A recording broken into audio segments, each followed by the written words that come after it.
Welcome back. We're back at it. It's Browser motherfucking history. Here we are. Now, last time I attempted this, you'll hear about it.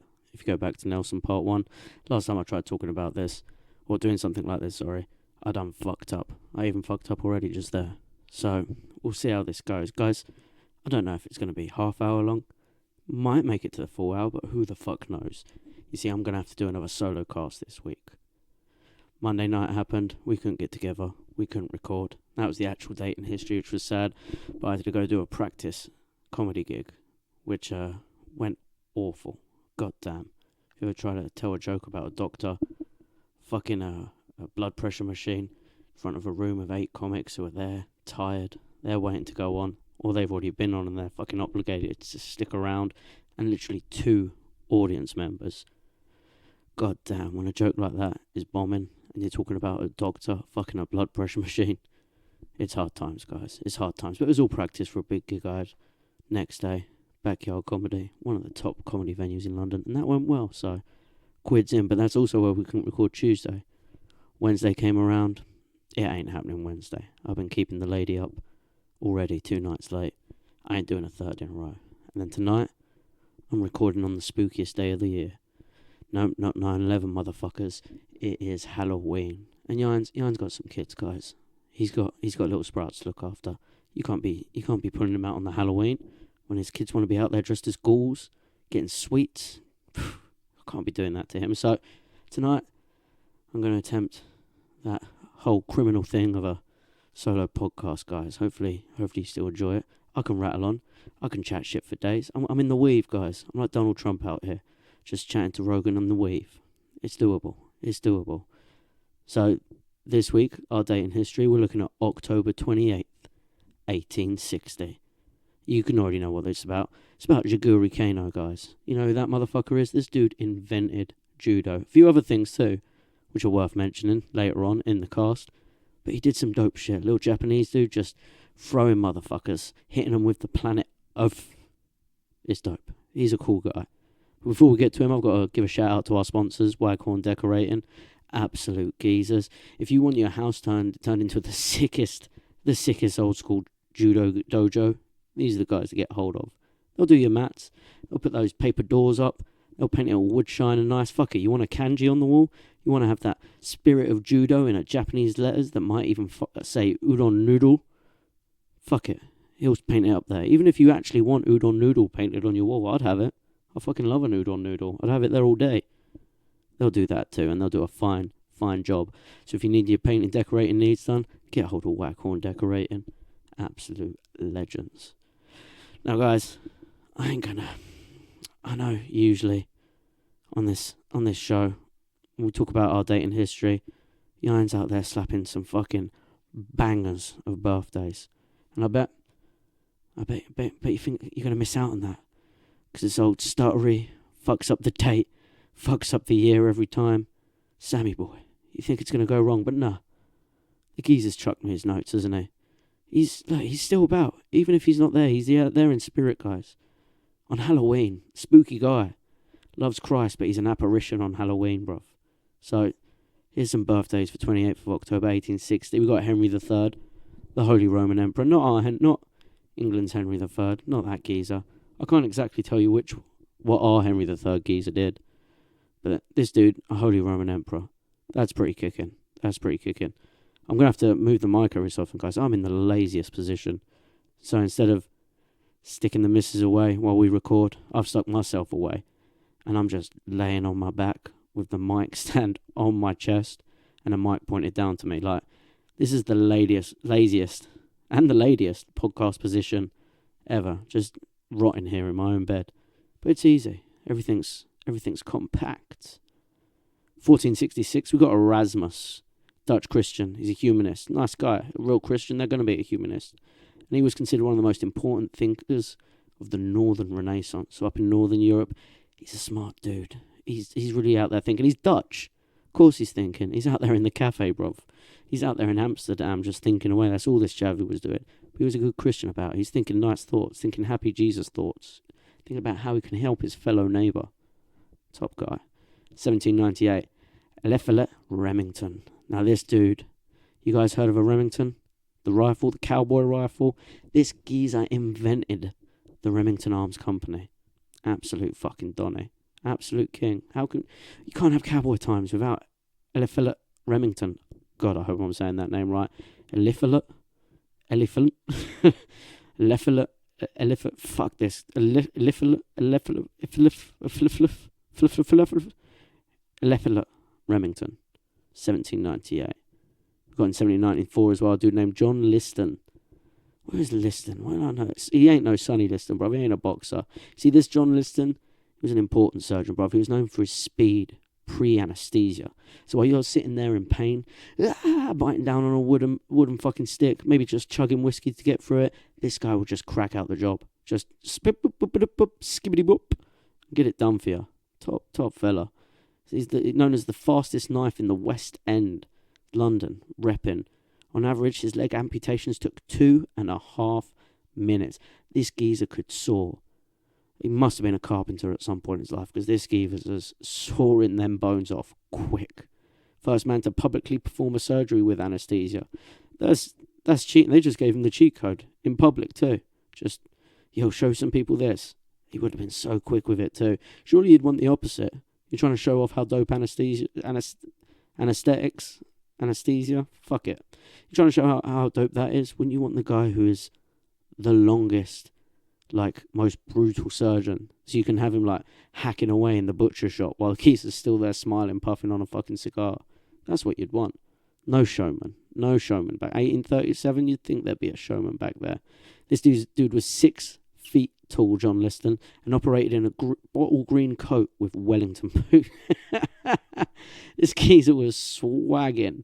Green coat, green boots. He sprung across the blood-stained boards upon his swooning, sweating, strapped-down patient like a duelist, calling, "Time me, gentlemen, time me," to students craning with pocket watches from the iron-railinged galleries.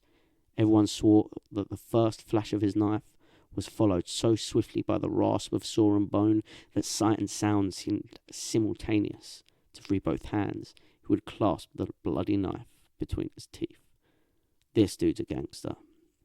Yes, and not only that, he's in the Victorian era, so he might even have had a twirly little moustache. He's doing all this dope stuff while looking like fucking Bill the Butcher from Gangs of New York. Jesus Christ. What can't this guy do? Green coat and welly boots.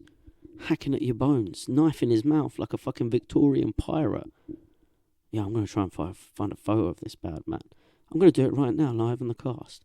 Sometimes that's going to happen, guys. It's just me rambling.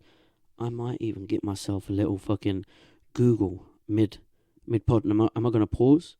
Am I going to stop talking so I can have a Google and tell you about this geezer? Of course I'm not. I'm a professional. And what we do is we Google live, right? And you search John Liston, you might get an old-timey comedian, but it's not him. We want John Liston, the surgeon. Google knows. Let's see. Oh, he ain't got no twirly moustache, but this guy's rocking the mutton chops hard. God damn. And he's got that monk haircut where it's just, the top part is just fucked off and the sides have just kept growing. But they've just been growing down his fucking jaw and his face. No, that's a Victorian gentleman. I can't be shitting on him too much. He's wearing welly boots and a green coat, bruv, while hacking away at motherfuckers. Top geezer, John Liston, his birthday too. 1864, we got Don Adolfo Camarillo. He's a ranchero. So, I'm assuming some sort of Mexican. And he founded the city of Camarillo in California, definitely. He bred the Camarillo White Horse, gave land for the Adolfo Camarillo High School, and was named Knight of St. Gregory the Great because of his philanthropy by Pope Pius XIII. Now this has got to be the coolest Catholic cowboy about. Man, philanthropist, horse breeder, ranchero. No, this sounds like a top boy. Shout out to Don Adolfo. You got to be one of the greatest Mexicans apart from Danny Trejo, you know? Nah, I'm kidding. This guy's better than Danny Trejo. He's doing a lot. I might even have to do a podcast on this geezer. Absolute Donny. 1949. We got the fastest woman / fastest man about. Been both, surely. Bruce Jenner. Out here. And that's not... I'm not dead naming here, guys. Caitlyn Jenner was born Bruce Jenner. And Bruce Jenner was born in 1949. 28th of October. Julia Roberts in 67. You know. Can't be forgetting about old Julia Roberts, bruv. She's been in some bangers. I don't even know who Brad Paisley is, so sorry about that note, Jan. Hank Marvin, as in, starving like Hank Marvin. Oh, no way. He was in 1941, by the way. In 1936, we got Charlie Daniels, the only man to ever beat the devil in a fiddle fight. And I ain't talking about dangling balls. He played the violin so mean, bro. He wrote a song about it. Charlie Daniels Band. Check him out. One of the greatest country and fucking rebel country musicians out there. Charlie Daniels, I'm about that. That's a good birthday, bruv. Shout out on that. 1955, got one of the biggest supervillains ever born, bruv. Same day as Kano. You have to balance out the universe like that sometimes, Someone as awesome as Kano Jigoro Kano, we'll get into that. You gotta balance it out with some evil. You gotta balance it out. In a century later with Bill Gates in 1955. I wish Kano was still around. Slap him on the mat. Tell him, no, I ain't taking that COVID vaccine. Not me, Bill. Not me. Unless we book a holiday away and I've got to take it to get on the plane. But no one in the other country fucking checks. Just the plane company. Just Virgin themselves. I could tell why they called themselves Virgin. Absolute fucking virgins.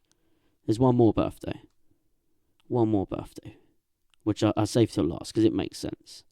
In 1837, 28th of October, was Tokugawa Yoshinobu. Now, if you listen to our Boshin War episode, I can't even tell you what episode that was, but it was one of our older episodes. Not too long ago, not way back when, not all the way back then. Episode 60, the Boshin War. You'll know who this geezer is. This geezer is the last ever shogun of Japan. Now, the reason I bring him up and kept him last, because you'll notice 1836, that ain't too far off, bruv. That ain't too far off Kano's birthday in 1860. So, the last shogun of Japan, born 24 years before Jigoro Kano, you understand the world that Kano was born into, the type of Japan that we're seeing. We're talking the last samurai movie era Japan. That's when Kano was knocking about. He was out there hitting Tom Cruise with the Ippon Seoinage, bruv. That's the world Kano's born into. Matthew Perry turned up in 1853. So even closer, bruv, 7 years before Kano's birthday. Matthew Perry from Friends, that's how I like to imagine him, turned up in a big black steamship from America, pointed at his fucking Colt 45 and said, "Open up, Japan. Knock, knock, motherfucker. We're coming in. Trick or treat, bitches. You don't even know what Halloween, but I'm here." And Matthew Perry forced Japan by gunpoint to open its doors to the Western world. And after that, Japan turned into turmoil. Their world had been flipped upside down from wearing Power Ranger armor and chopping each other's heads off, shooting each other. They've now gone, fuck, these motherfuckers are sailing on steamships. The Western world is out there imperialing. And we're just sitting here hanging out in our pajamas. They freaked the fuck out, bro. And that's the world that Kano was born into. Japan, 7 years prior, just fucking freaking out because they find out. It'll be like if you're just chilling at home now and another country turns up on our doorstep in a Gundam. Like a big giant robot mech, like the Power Ranger Zord. Some country just walks up with the fucking Power Ranger Zord, bruv. And we're like, huh? You got them? Oh, you got the White Ranger suit? You got the talking sword and everything? Fuck. Imagine that. It will blow our tiny little minds. We won't be able to handle it. We'll just be, if aliens turned up, bruv. Just with the advanced weaponry, we'll just be freaking the fuck out. And that was Japan, Like I said, if you want to know more about this whole era, if you want to know what it resulted in, what happened, go listen to episode 60, the Boshin War. I ain't going into too much detail now. It's about Kano, who was born October 28th, 1860, our date in history. Bam, bam, bam, bam, bam, bam. So, Kano Jigoro, he's born in Mikage, near Kobe. He's getting that beef, that Kobe beef, slapping them cows. And he might have even been slapping some cows. I ain't talking about fat cows, because he was born into a family of sake brewers. And if you know anything about Kobe beef, they're making the cow drink beer while they're drinking sake, spitting it on the cow, and giving it a good rub down. That shit is nice meat. So, his father, Kano's father, Kano Jirasaku, was a scholar and a government official, as well as a bootlegger. They ain't bootlegging, but as well as a sake brewer. He ain't making no IPAs either. He's like shipping mad weight when it comes to sake. And as a scholar, he had a focus on Confucianism and philosophy, which of course, you got a young boy in Japan back in those days. It's gonna influence him. He's gonna get all philosophical. My man's gonna be out here thinking he's satay himself. Now, he was a tough man, his father, Jirasaku. He used to get Jigoro up at 5 a.m. for hard labour to teach him discipline. And he was a proud man. He was a strong man. He was so proud that he used to pull up his trousers and show off his calves to motherfuckers. To check the hardest place to gain weight, bruv. Look how springy my steps are. I could bounce on my toes for days, bruv. Just look at these calves. Absolutely, so good. There was another great man in history. Shout out to another old episode. King Henry VIII also loved the calves. It's a genius manly man thing. Sometimes you just gotta love a calf. Calf muscles. Bounce on those feet, bruv. Guys, you might be getting little snuffling sounds occasionally. Something jumping around now. I do apologise. The second history dog. The original history dog, Leela, she ain't here. That's Yein's Pooch. The second history dog, Sadie, she's jumping about with me. She was out there whining. She wanted to join the cast. So, like I said, we'll talk about Jirasaku, his manly calves. He's rocking his son about, getting him up at 5 a.m. And 1871, at only 10 years old, Kano's mother passes away. Now this is going to be tough for any 10-year-old ever. But a 10-year-old in the 1800s in Japan, boy, he was getting slapped about. Woken up at 5 a.m, told his calves ain't shit, getting slapped about to fucking spit on some cows, bro. Tough life. And after this, his father decides to move to Tokyo, where Kano's intellectual and physical education becomes this man's priority. He's got to get him out of them fields, bro. He's got to teach him up. And Kano was a small fella. Maybe his dad could tell by 10 that he was going to be a small dude. Eventually he would only come up to 5'2". That's going to be his adult height. So I can't even imagine how tiny of a child this boy was.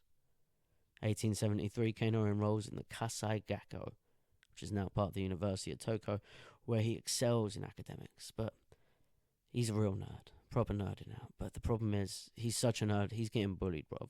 Because he's small. Like I said, he's a tiny boy. This experience starts to influence his desire to become physically stronger. He wants to be swole. He just wants that pump dragon. He's thinking about benching, thinking about pull-ups. That's all he's... Squats, what? That's all he's thinking about. Do you know what I mean? He wants to get in there. Pumps on iron. He starts swimming, trying to get, swollen fit, but you look shredded with a swimmer's body. I ain't gonna lie. You look good, but I don't know if that ain't gonna make you big, bro.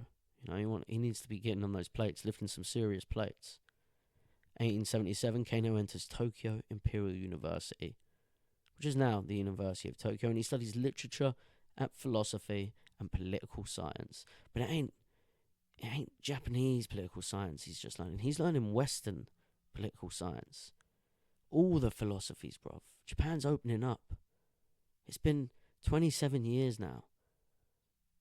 Since Matthew Perry turned up off his face on pills, dying in a hot tub and pointing his gun at Japan. It's been that long. So, it's feeding into the schools by now, He's learning Western cultures. He's learning the languages even. He's out here speaking the white devil tongue, bruv. In 1878, he begins studying... Well, here's the thing, right? By 1878, I think he's sick of being pushed around. He's sick of being a skinny little nerd boy. And he hears a story from some dude being like, yo, there's this mad shit. You know how we used to rock around in the Power Ranger armor, slicing the samurai swords, cutting everybody's head off? Yo, we used to have some shit where you could just throw a chavvy coming at you with a sword. You throw him to the ground and pop his shoulder off. Rip his head off with your legs. Choke him like your Black Widow in Iron Man, bruv. You can do that.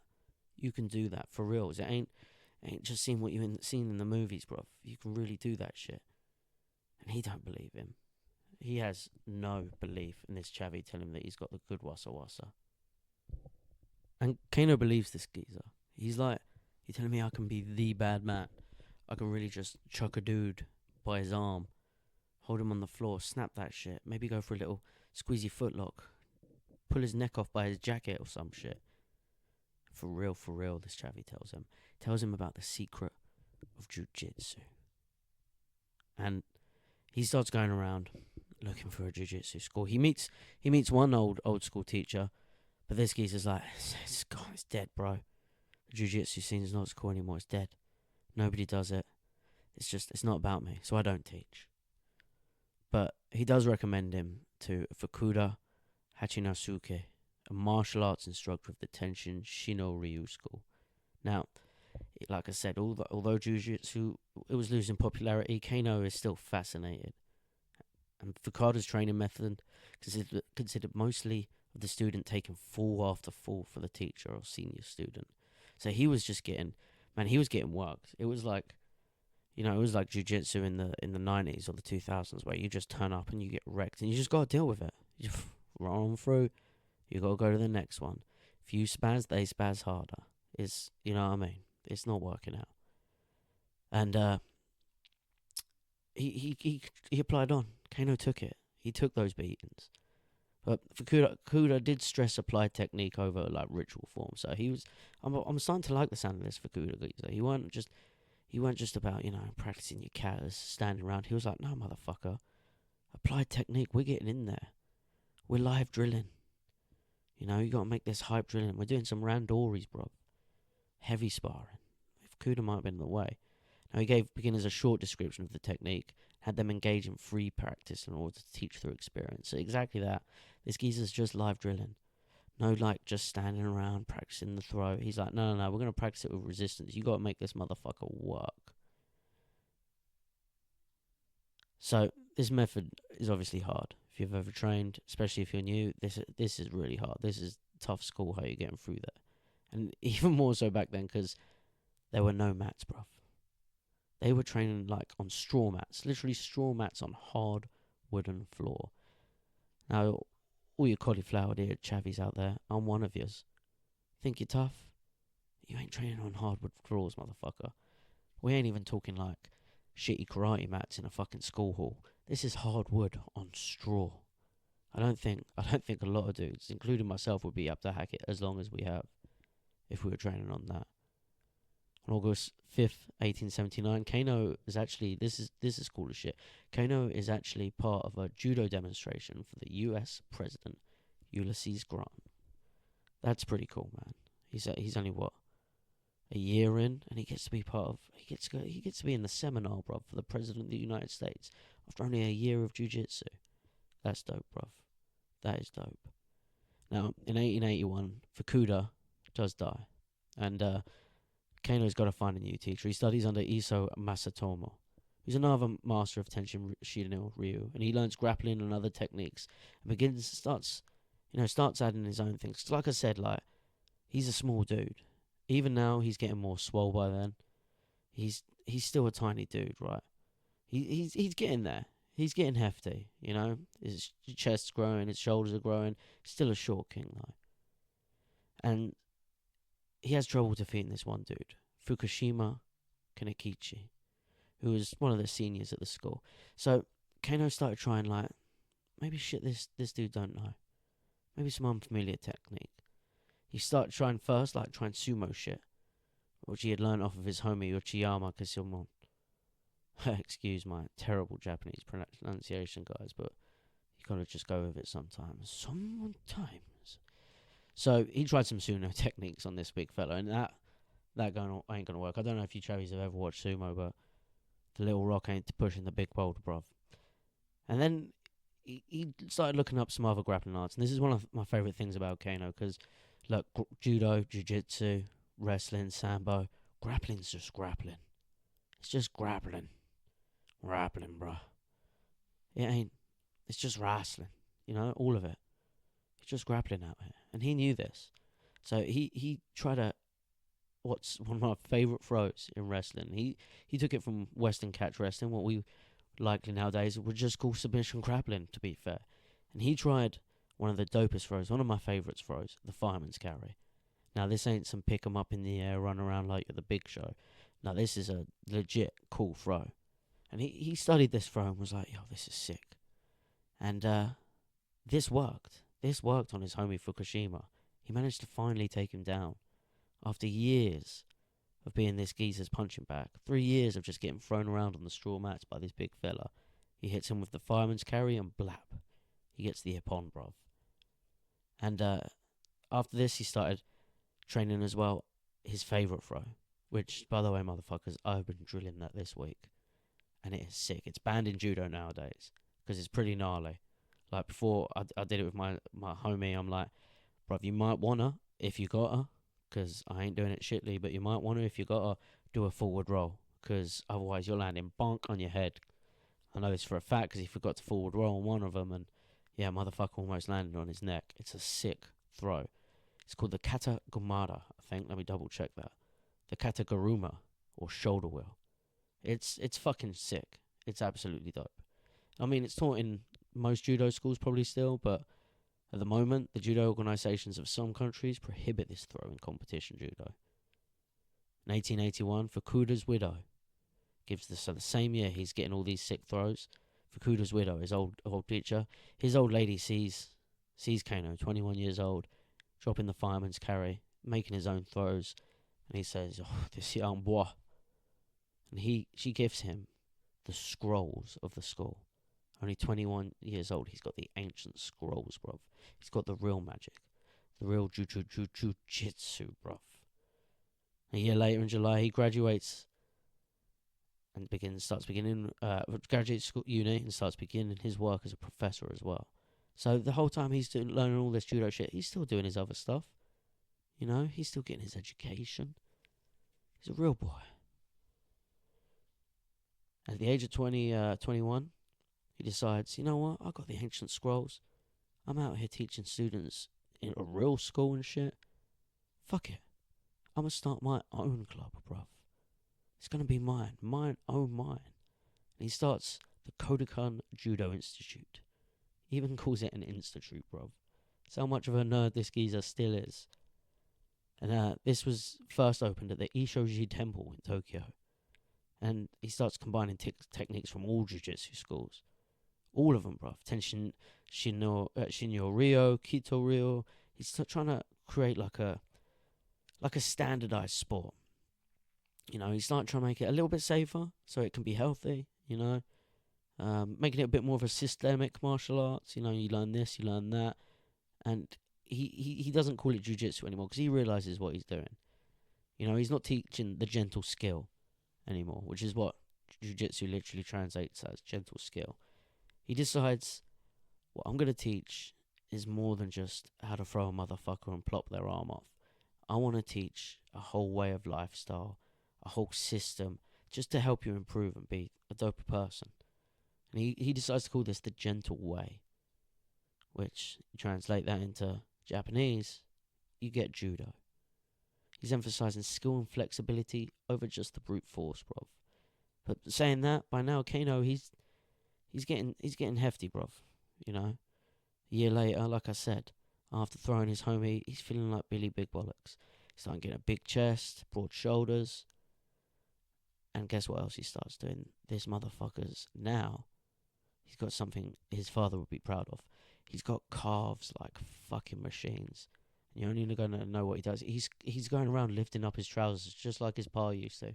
Being like, check out these bad boys. Bouncing on my toes for days with these bad boys. You don't even know. They also eventually have to move the Kodokan to a larger building, right? Not just because of the larger club size and it getting mad popular, but because they just kept fucking up the temple building, launching each other about. Shout out. I don't know if any of these old wrestling buddies of mine listen, but shout out to our old wrestling sessions with a British wrestling coach called Buster Claydon, where we used to have a dope wrestling room at like a strongman gym. And then one day they decided they didn't want us to wrestle in that room anymore. They gave us a tiny new room they were building. And I think one of the boys ended up putting the other one through some drywall, so we weren't invited back to that place. Shout out, because I can feel Kano's problems there, getting kicked out the temple. So Kodokan's early mission under Kano is Kano's Kodokan Institute emphasizes the principles of Seiryoku Zenyo, maximum efficiency, minimum effort. And when I found this out, guys, I was hyped as fuck. Because, I'm not a big dude. I'm only like, 5'6", 5'7", whichever one Napoleon and Nelson were. Good, big up. But, no, I'm not a big dude. But even when I grapple and I wrestle, I always used to just call it lazy wrestling, finding the shit that's the easiest to do but the most effective. And I was always like, God damn, I'm lazy. Beating myself up in my mind. And then it turns out, it's not being lazy, bruv. It's being efficient. You know what I mean? Just mind blown. Kano was on that shit. Maximum efficiency, minimum effort. Yes, bruv. I ain't talking about hitting you with that Steven Seagal Aikido bullshit. That's not real. But I'm talking about putting in some effort, but doing the shit that's the easiest with that effort. I ain't shooting for double legs on a fucking 6 foot something chavvy. I'm gonna find a different way around. So, it goes into something called Jita Kyoi. Again, my Japanese is awful, guys. Mutual welfare and benefit, which reflected his belief that judo is not only a martial art, but a path for self-improvement and social harmony. So this dude's doing some real... He's inventing judo and he's doing some real, blue belt, posting on Instagram, inspirational quote shit. But whatever, man. Let him be. He's getting better at the grappling. Just let him be. He's making the grappling, let's be fair now. He's making a whole new style. But he's still doing the inspirational quotes in it. If he had an Instagram, bruv, it'll be worse than mine. It'll be awful. So, by 1883, he's appointed Professor of Economics at Komoba Agricultural College during the day while being the head of the Kodokan in the afternoons and evenings. He's waking up as well. It says afternoons and evenings in my notes, but that's bullshit because I know he used to wake up at 4 a.m. to get his chavies to train. But I think this is later on, once judo becomes its full life. That was the student way. But in the same year as well, Kodokan Dojo has only a few students at first, but it starts attracting bare chavies, bruv. Because it's got this whole structured curriculum. People are thinking, yo, that's legit. That's pretty good. And apparently they like his grappling teaching, which is not what they're going to say later about him as a professor, bruv. He's teaching judo as well, not just at the Kodokan. He's knocking about. He's going to a few different schools, church institutions. He's introducing Japan to everyone, bruv. He's spreading it around there. Spreading that judo around, bruv. 1885, Kano becomes the principal at Gakushuin. Now, this school is like a school for Japanese rich boys. Nobility, bruv. And he starts being able to slip judo in there. But one of the main reasons he does it is because he notices that all the noble students are treating their teachers like servants, bruv. Giving them mad disrespect. So Kano says, yo, fuck all that. You guys are learning how to throw a motherfucker. And hey, let me show you how my old coach used to show me. Wham, bam, hitting you with the earth. Top fella. I can rate that. Just going in there and fucking single legging. Ogari and some motherfucking poshos. Hitting them with the ippon sianag, the drop on sianag, letting their head crash. The kurigama. What was that shoulder wheel called? See, look. This is the type of one. I ain't learning all the Japanese names. Some of those just stick. A kataguruma. That's it. The shoulder wheel. If I can know the English name before it was a judo throw, I'm calling my techniques that, bruv. So, like I said, he's hitting them with the kataguruma, the shoulder wheel. 1886, Kodokan Judo undergoes a significant test, where its participants in a highly publicized competition against Tatsuka Hoyoshin Ryu Jiu-Jitsu at the Tokyo Metropolitan Police Department. A nice little dojo storm, bruv. Two dojos fighting it off like the old days of Oswaldo Fada and Gracie's, just battling out their judo, which will happen a century later or so. A little bit less. About a century later, these old school jiu-jitsu schools will repeat exactly this in Brazil, which is pretty fucking cool and magical. Oswaldo Fada versus the Gracies. But And a police department, that's pretty dope as well. Like all old school Japanese police standing around with their fucking. I wonder if they have truncheons or bokkens, bruv. Because if they ain't got bokkens, they missed a beat on that. The wooden Japanese swords that Tom Cruise gets slapped about with. They are missing something with that if they didn't rock that, bruv. Or at least like a small version of that. I know you can buy them umbrellas with the handles, but come on, boys. Hopefully you got that going. Anyway, Kodokan ends up winning the most matches at this thing. Absolutely firming it. And this starts cementing judo's reputation in Japan and boosting its popularity. By 1889, Kano travels to Europe, bruv. He's got that ticket. He's got that passport. They're sending him out there. But as a professor, not as a fucking mad judo guy. They want him to learn about Western educational systems. He starts attending various lectures, visiting schools, and he starts becoming inspired by the idea of merging Western and Japanese educational methods. Because it's how you be the best. You just take the best shit. That's what works, bro. And he knew this. He knew this from inventing judo, bro. In 1891, he marries his sweet baby girl, Sumako Takazoe, with man, I bet I butchered that chick's name, with whom will have several children. And, Keno's not a bad father for those back then standards. He didn't see him much. Like, this dude works as a mad professor, always at the fucking dojo. This guy did a lot, alright? So his kids didn't get to see him much. It was a sad state of affairs. Like, I remember a story of one of his daughters saying how even when he did come home, they would just line up to greet him, and then he'd be off chilling in his office, doing his thing, dreaming about judo, bruv. 1893, he's appointed as a lecturer at the Tokyo High Normal School, which is now at Tsukuba University. And he starts, advocating for, not only am I going to teach you motherfuckers philosophy and literature, it's physical education. I'm going to start getting you guys doing fucking judo all the time. Just like he did with those poshos. This time, he gets it in as a required course. You have to take judo, motherfucker. Everyone has to take judo. But I feel like he did this to get revenge. Because, again, another story of him as a professor, right? Even though people loved learning judo off of him, as a philosophy professor, turns out he was boring as shit. This dude could just talk non-stop. Much like I am for doing almost 40 minutes straight. Come on now. But he could talk for fucking time. And people didn't want to listen to that. Same amount, if you made it this far, well done for listening out. You could have been one of Kano's top boys. He wouldn't have slapped you with the oath. Because it turns out this dude was a boring lecturer, right? Only 3 dudes turned up to his class once, so he just failed everyone else in the class and said, guess what? Be the only motherfuckers who are going to pass. Which is pretty petty. Well, I think he started making them all do judo too. 1895, he organises the first Kodokan grading system, so belt systems.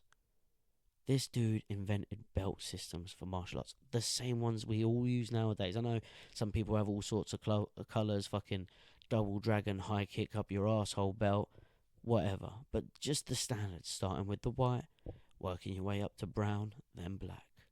This was Jigoro Kano's idea. It ain't some ancient samurai, blue represents blood, or whatever fucking some crazy dude at church will tell you. No, man. It was just a grading system that Kano thought of because he wanted to fucking make it a system. He wanted to make it a course. Just some nerd got in there, bruv, and just nerded up fighting. That's all that happened. That's all he did. But you gotta admit, this is cool as shit, right? The belt ranking system with a Q being a beginner, and then the Dans being the advanced rankings. So what that would mean is, guys, you are a beginner until you reach black belt. That's if you go by the translations of the words. Getting your Dans and your Q grades, you're a beginner until you reach black belt. Keep going out there, guys. Keep training. You don't want to be a beginner all your life. You want to be an advanced rank, motherfucker. So like I said, this dude invents that whole system. Wild. Just to think, this one dude, that makes him the grandfather of every martial arts, not just the big daddy of judo and grappling. We're talking about the grandfather of all martial arts. If you've got a grading system where you get a different colour of something, yo, that's Kano's reason. He's the one who invented that, bruv. And out there, while he's doing this, he's also appointed 3 years later, in January 1898, as the Director of Primary Education at the Ministry of Education. This dude's now in the government. He's a full G-man, bruv. He's in the parliaments, what do they call it? The Diet out in Japan. I doubt it was called that back then. But he's making it there, bruv. And then that same year, bruv, no, a year later, sorry, he then receives mad money, a grant that allows him to study in Europe. And in 1899, his ship leaves Yokohama. He arrived in Marseille on the 15th of October the same year. Spends about a year in Europe. He's visiting Paris, Berlin, Brussels, Amsterdam, London. Kano, fucked it, bruv. Of all the people, that was Yarn too. But I told you, here is a spirit. He's an oogie boogie, bruv. He's here the whole time. So anyway, let's get back to Kano, not Spooky Yarn, bruv. So he's visiting all these places in Europe, and he continues to work as an educator. Writes extensively on PE. Just loves PE, even though still being a nerd about it. He may be like a full-on fucking brawn. He's out there, sporty get fella, but he's being a nerd about the sports. But he's also putting some moral values in judo. We're talking about a philosophy professor originally, so he's about them morals. Where'd I get to in my notes? So his writings emphasise the importance of being both mental and physical, keeping them both healthy, which is sort of like the new full ideas at the time of the new Meiji government. Yeah, check the time in history. The Boshin Wars happened, the Satsuma rebellions happened, the Meiji era has begun. The shoguns and the samurai are no more. Now, guys, if you want to know what I'm talking about, episode 60, episode 61. Anyway, by 1901, Kano returns to Japan. He's he's made Director of Primary Education at the Ministry of Education. He's still getting up there with the government positions. And again, all he's pushing is PE. He just physical training with broader values, all for the Meiji Restoration. And you know what? It works. Because that same year, the dude gets judo put in the full national curriculum. Every kid back then has to study judo. An entire nation of people who can hit you with the whole entire planet, bruv. That is the dopest shit. And in 1903, 2 years later, he starts being a fashionista, bruv. You know when you see people in judo gis nowadays, jiu-jitsu gis, and even at competitions now, you got to get everything checked, right? Make sure it's not too high up your wrist. It's got to be low down your wrist, well past your calves. You might be Kano and have some sick calves, but you got to hide them calves. It's got to be down to that ankle. That design was invented by Kano, bruv. Before everything, everyone used to be knocking about in the 3/4 gi, the forearm short trousers gi, which is pretty. Look, I'm not gonna say I hate it. I'm not gonna say I hate it. I'm not gonna say I hate the new one, which also your skirt was bigger. So in gis, you got that little bit under your belt. Back then, the old school gis, the skirt was huge. That's quite cool, bruv. You get to look like a real samurai. I ain't hating on the old gi, but cheers, Kano. You are making us look more smart, more of that John Wick look, which I can be about. And after this, he's getting old, but he's still rocking the judo. He starts going around the world just advocating, trying to get judo moved around the whole fucking world. In 1905, him and his students founded Dai Nippon Botokokai. And it's an organization dedicated to the promotion of Japanese martial arts worldwide. Just all karate too, bruv. He says, come on in, karate. Masayama. Come along for the ride, bruv. And it's a platform for standardizing martial arts instruction and promoting traditional Japanese values. Now, this kind of makes sense. If you, another shout out episode, if you go back and listen to our episode about Pearl Harbor, you'll hear the type of naughty shit Japan was doing back then. And you can see why they need to make a government order to promote Japanese values abroad. pretty dark times, Kano. Kano, even though I know the British Empire is the worst empire that ever happened in the history, also the biggest, fuck you, Japan's might have been a lot naughtier, bruv. But Kano's still dope. So, in 1911, he becomes a founding member of the Japan Amateur Athletic Association. Starts promoting the idea of amateur sports. So, like, you know, you ain't a pro yet. You gotta get in. You gotta get some practice before you get to go pro, bro. And in Japan, people are freaked the fuck out. But I'm sure he learnt this out in the West, bruv. But they don't like it in Japan. They're like, nah, you're either fighting or you ain't. You're either on the team or you ain't. What's this fucking amateur shit? But this does help judo get recognised as a legit sport, which, to be fair, I already thought was already. If it's a curriculum in a school, it's legit. Don't be fucking around. It is legit. But this does help him start getting involved with the old Olympics. You know, he starts making... Kano, he's working to make Japan a part of the global sports community. He wants the whole world to know about his judo, bruv. He starts attending the International Olympic Committees, and he starts going there as Asia, the entire of Asia's, bruv, first representative. That's fucking huge. So when Asia, the entire continent of Asia, introduced sports and sports science to the rest of the world, it was Jigoro Kano, the inventor of judo, rocking up and being like, yo, check this shit. Wham bam, thank you, man. Hit you with the planet, motherfucker. So 1920s, Kano's getting huge now, bruv. He's serving in the Ministry of Education. He's pushing for judo to be in other schools, which Japan might be, in other countries, which Japan might be knocking about in at this time. Like I said, shout out to the Pearl Harbor series. By 1920, Japan was doing some horrific shit to the rest of Asia. Actually, shit, this now makes a lot more sense why he's the entire representative for Asia. That might not be as cool as I thought. Now, it might be a lot darker reason why he's sent as Asia's representative. God damn. Yeah, he's still pushing for moral education in a modern society in Japan. So I'm hoping that he was being like, hey, can we stop with the Unit 737? I think that was called. I can't remember the name of the unit, but yeah, Japanese experimental World War II unit. I know we're not quite at World War II by the 1920s, but they were about before that. It was more the Sino-Japanese War.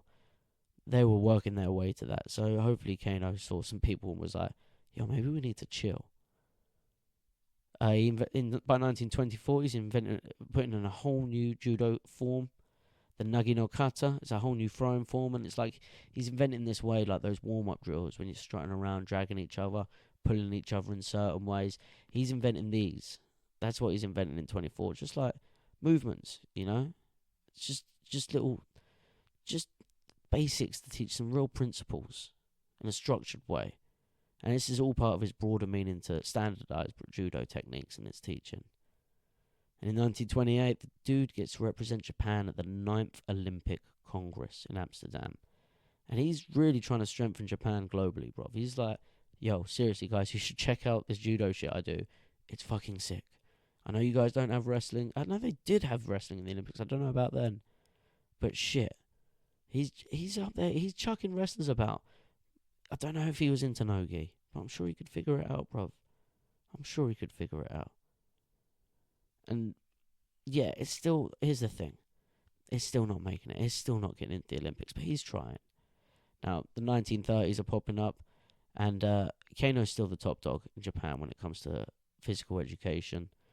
And he's starting to oversee Kodokan's expansion, and he starts inventing this thing called Judo for All philosophy, which is, you know, it's noble, bruv. Especially, again, with what naughty Imperial Japan is up to. Kano, then 4 years later, introduces the Seiyuko Zenyo of Kukufa. I'm fucking this one up. I'm getting tired, and I ain't got no Japanese pronunciation. But the Seiyuko Zenyo Kokumin Taiku system. It's a method of physical education rooted in judo principles. Becomes popular as an approach to physical fitness and self-defense. So he's just making new systems, bruv. 1936. Now, I know you guys know what the world was like in 1936. It was some bad times. There was some nasty fellas knocking about. You know, there was this one guy in Germany. No, a nice guy. Not like he was a real buster. And he was up to some naughty shit. But still, the Olympic Committee back then didn't care. Because I don't know if you remember what happens in 1936, but we got the Olympics. The German Olympics. The swastika-claden Hitler-ran German Olympics. And you ain't going to guess who was there. Jigoro fucking Kano was there. Probably, he might have met Hitler. He might have been knocking about in the same room with him. He might have hit him with an ogoshi, bruv. Just a little hip throw to be like, tinkle on that, bruv. Check that little judo out. Maybe you should let it knock around. And he's there trying to get judo in the Olympics. So maybe he even did meet OAH. Hit him with a little drop Cianagi, just so he feels it. But unfortunately, Hitler didn't like being thrown. He didn't like the Ippon, bruv. And again, it doesn't get in the Olympics. He's trying, but it ain't made it. And it does manage though to people start taking notice. I really think I'm starting to really believe that he did hit Hitler with the hit Hitler with the Tai Toshi, bruv. Because after this, judo starts becoming really popular, despite not getting in the Olympics. Its popularity starts rising. Now, maybe because the tensions are rising globally and everyone thinking, yeah, we got to see how these Japanese dudes fight. Russia's fought them. A few other places have fought them. In fact, World War One, they were homies with ours. But maybe they saw the Japanese throwing chavis about then and was like, God damn, we need to learn how and now. Unfortunately, 2 years after